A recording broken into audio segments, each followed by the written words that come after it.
Day 3.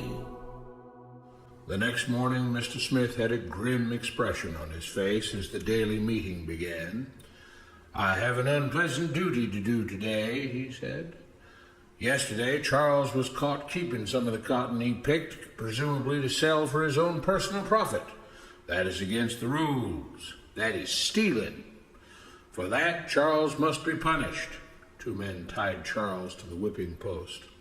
"I take no joy in this," Mr. Smith continued, "but you must understand, if we do not maintain order, if we do not have rules that we all abide by, then the plantation will fail and we will all suffer."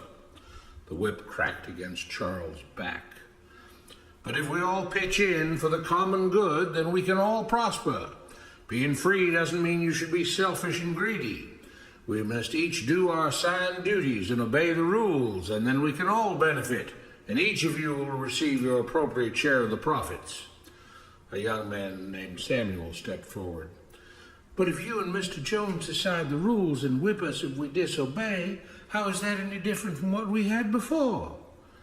"How can you say that?" Mr. Smith asked. "I'm shocked. You were a slave before, and now you're free. Things still need to be managed and organized by those best qualified to do so. Do you know how to run a plantation, Samuel?" "Well, no," he answered. "But if we're free, why do we get no say in what the rules are and how things work?" "I'm surprised at your ingratitude," Mr. Smith answered. "None of you know how a plantation is run, so you're in no position to be making decisions about how things are done here.